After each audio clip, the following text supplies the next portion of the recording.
Olá, povo de Deus, mais uma vez estamos aqui para mais uma mensagem. E o tema de nossa mensagem de hoje é: passando pela porta, já garanto a minha salvação?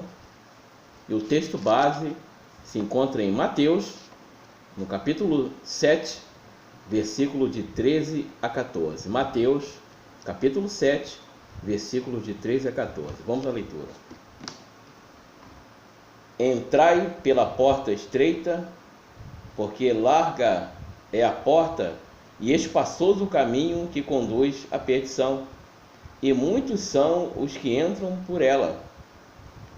E porque estreita é a porta e apertado o caminho que leva à vida, e poucos há que a encontrem. Só até aqui. Amados irmãos, nessa mensagem, o Senhor Jesus está falando aqui de uma porta, né? E pressupõe-se que se existe uma porta, atrás dessa porta sempre tem alguma coisa.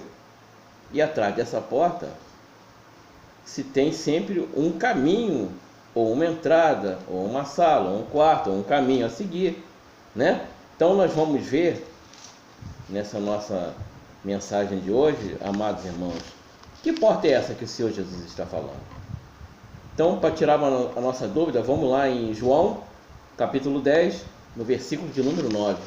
João 10, 9. Diz assim, irmãos: eu sou a porta. Se alguém entrar por mim, salvar-se-á, e entrará e sairá e achará pastagens. Isso aqui é o Senhor Jesus, o próprio Senhor Jesus falando para os seus discípulos. Então nós chegamos à conclusão que a porta é o Senhor Jesus. E se existe uma porta, não vai parar por aí somente numa porta. E o Senhor Jesus então completou o que ele falou aqui lá em João, no capítulo 14, versículo de número 6. Vamos ver. João 14, 6.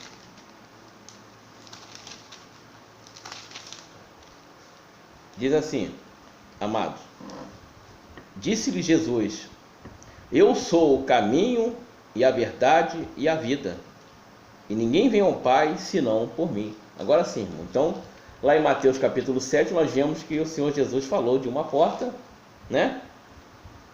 Que existe uma porta e que o caminho é estreito. Então, essa porta, ele estava se referindo a ele mesmo, e o caminho também. Mas aí vem a seguinte pergunta: e o que nós precisamos fazer para permanecermos no caminho, ou seja, em Jesus? Irmãos, o Senhor Jesus está falando aqui um detalhe importantíssimo que nós precisamos ver, é que para chegarmos até essa porta que é o Senhor Jesus, nós no início há necessidade de existir o que? O chamado arrependimento. Então, o Espírito Santo de Deus, que hoje habita na terra, que é o nosso Consolador, ele já começa a atuar nos corações das pessoas, assim como um dia atuou no meu, trazendo aquela necessidade de um arrependimento. Ou seja, para que nós possamos reconhecer em Jesus o único caminho, a única porta de entrada para a vida eterna. Então, lá em João, no capítulo 14, no versículo 21, o Senhor Jesus está dando a fórmula. Olha, eu passei pela porta, né?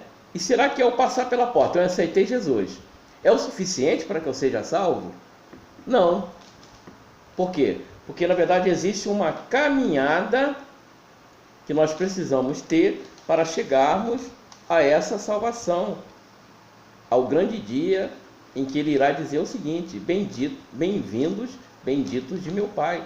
Então, o que nós precisamos fazer para permanecermos no caminho? Guardar o ensino de quem? Do nosso Senhor Jesus. Vamos ver lá em João, capítulo 14, versículo 21. João 14, 21 diz assim, amado: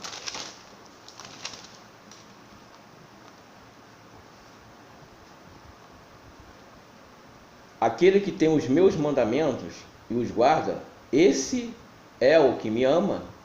E aquele que me ama, amado será de meu Pai. E eu o amarei e me manifestarei a ele. Então, o grande segredo de permanecermos nesta caminhada é guardar o ensino do Senhor Jesus. Guardar os mandamentos. E quais são os mandamentos? Os mandamentos estão contidos na palavra de Deus.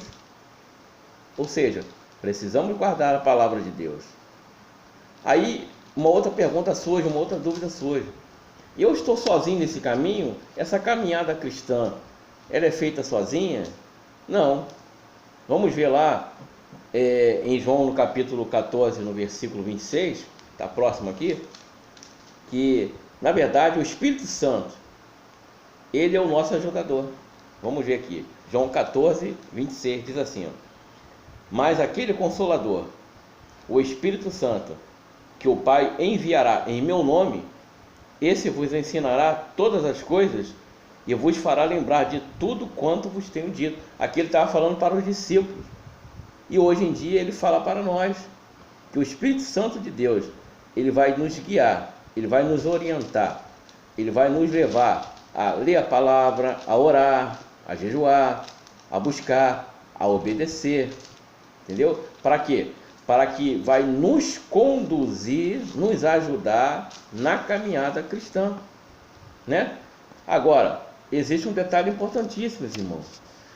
Apesar da ajuda do Espírito Santo, ele jamais irá intervir em nossas vontades. Ou seja, eu preciso querer caminhar, eu preciso querer obedecer ao Senhor Jesus, né? E qual é o segredo? É perseverar no caminho até o fim. Vamos ver lá em Hebreus, capítulo 12, no versículo de 1 e 3. O que diz a palavra de Deus?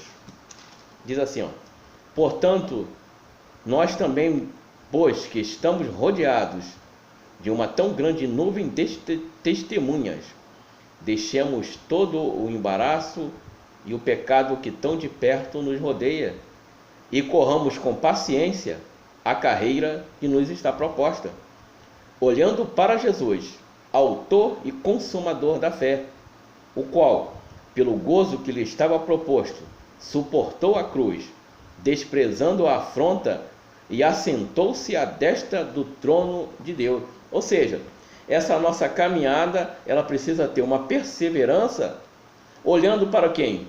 Como diz aqui, ó, olhando para Jesus, o autor e consumador de nossa fé. Irmãos, o que hoje em dia tem tirado muitas pessoas da igreja, da caminhada, do caminho do Senhor Jesus, é que as pessoas não estão olhando muito para Jesus.